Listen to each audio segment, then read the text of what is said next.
Hi, welcome back to Icon Coaching. My name's Kirk, and I'm one of the coaches. The key is to get started. In today's video, I want to tell you a story and show you why it's unreliable to look at your distant past to tell where you're going in your near future. Let me tell you a story. But first, let me remind you, this story's not true, but it could be. A long time ago, in America, there wasn't a lot of economic activity. And the leaders back in Washington, D.C. knew they wanted to get a bunch of economic development going. So they had these planning meetings and decided that what they would do is start a central bank. They would print some money. They would push it out across the countryside into all these different businesses to help them grow and create economic development. And they thought that's a brilliant idea. But one guy said, well, but there's a problem. We don't know anybody out in these communities. So they decided to create regional banks. And the regional banks in these little towns would have loan officers, and the loan officers would be from those towns, and they would know people. And as a result of that, they would get the money to the right people. So they did it. Printed all this money, pushed it out in all these banks. The banks had loan officers, the loan officers knew people, and they thought it was just going to be this wild success. 4, 5, 6 years went by. Few things happened, but it wasn't great. And so they had to go figure out why. Why didn't this brilliant idea work? And so they send out somebody on a horse and they ride all up and down the countryside and they talk to all these regional bankers and they get into all these loan officers and they start to hear the same kind of story over and over and over. It goes something like this. Loan officer in one little town says, well, gosh, Ann has this mercantile and it's doing great. She's the perfect kind of business for us to loan to. The problem is, I've known Ann for a long time. And about 10 or 12 years ago, when her mom died, she kind of just fell apart for a number of years. The store went bad and she actually declared bankruptcy. I mean, it was a mess. And I just don't think we loan money to people like that. They went to the next town. They heard about John. John has a ranch and it's doing really well. The last 3 or 4 years have really been picking up. It's the perfect kind of loan opportunity that this program was designed for. The loan officer says, but here's the thing. About 15 years ago, John, he had a really bad drinking problem and he couldn't run that ranch to save his life. And I just don't know if we loan money to people like that. And they kept hearing these kinds of stories. And so they went back to DC and they reported out and all the people back there had this meeting and they're like, what do we do? And one little intern in the back, quiet guy, he raises his hand and says, hey, I know what the problem is. They said, what is it? And he says, the problem is they know people. You see, in the human psychology, we have this idea. We put a lot of emphasis, a lot of weight, a lot of gravity on the distant past and very little gravity on the recent past. We actually have a wisdom statement built around this. The wisdom statement says, fool me once, that's on you. Fool me twice, that's on me. And I'm not sure that's wisdom.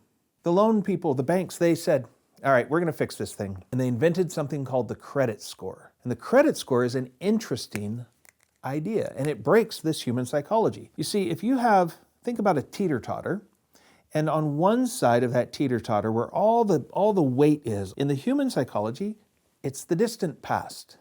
The recent past has almost no impact. Fool me once, that's on you, but I'll never let you fool me again because I remember what happened 15, 20 years ago, and I'm never going to let that happen again. The credit score works the exact opposite way. What it does is it says, what's going on in your recent past? We're going to put all the weight on that. All of our decision-making criteria is going to be happening there. And the distant past has very little impact. 15 years ago, you could have gone bankrupt. Now, if you're still living the same patterns and habits in your recent past that caused you to go bankrupt in the past, you're still in trouble. You still can't get a loan, but that's the recent past. They're going to look the last 3 or 4 years. That bankruptcy just fades into the distance. And they put all the weight on what's going on basically right now. And as a result of that, the loan program exploded and it works well. And this is how lending is done today. Loan officers know people. They bring them into their office and they get to know what's going on and they're part of the community. And that's great because they know what's going on in the recent past. The credit score then helps us make the decision about what's likely to happen in the near future.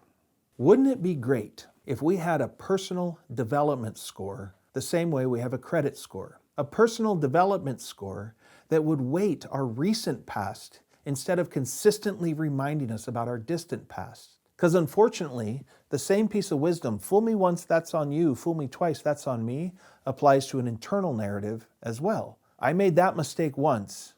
I will never make that mistake again.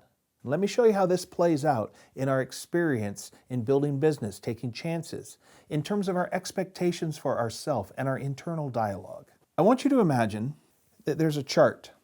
And on this side of the chart is something like maturity, maybe wisdom, maybe experience. This is time. And from zero, from the time you're born until the time you're, let's say, 22, somewhere in there, early 20s, you're just barely getting started in terms of your personal development and your experience and wisdom. This is called being a child. And at this point in life, somewhere between 18 and 22, you've probably, hopefully, mastered being a child, but you're not a very good adult yet. Over time, you're going to continue to grow and develop, and that's going to get you further down the road. And somewhere, let's say around 35, somewhere around here, you will have developed enough that you've become an expert at something. You've proven that you can build quality relationships, that you're reliable and trustworthy. So at this point in your life, you start to gain some success. You start to do some things that are impactful.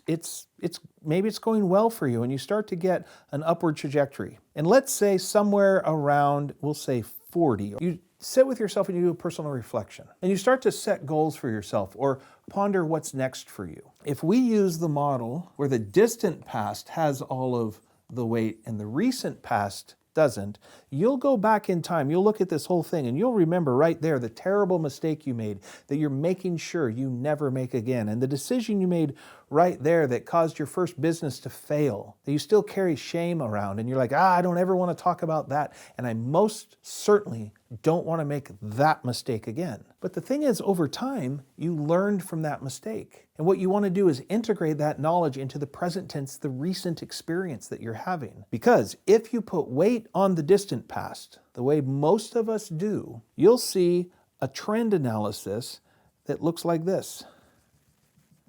And that somewhere in the future, that should be your expected measure of success. But if you run this the way the credit score does, where your recent past gets all of the weight instead of your distant past, if you were to somehow be able to take all of that and not get rid of it, but to realize that you've integrated it into your learnings that is allowing this new line right there, but also eliminate it from your trend analysis, you will notice that this is what you should be expecting of yourself in the future. What if we were able to look at ourselves the way a credit score looks at us? What if we were making a loan to ourselves or willing to invest in ourselves? Would we be willing to go after those goals for our future, or are we going to do this? The psychologist Abraham Maslow describes two great fears that all humans face. They are both equally paralyzing. They come one at a time. The first one is the fear of failure. And the fear of failure is something everyone experiences, and I would argue it's necessary to learn how to engage that fear and dance with it. And in time, to learn to lead that dance. Because if you can't figure out how to get over the fear of failure, it's going to be very difficult to build a life worth living. The second great fear, he says, is the fear of greatness. And here's the thing. You don't have to engage that fear. You don't have to do anything about that.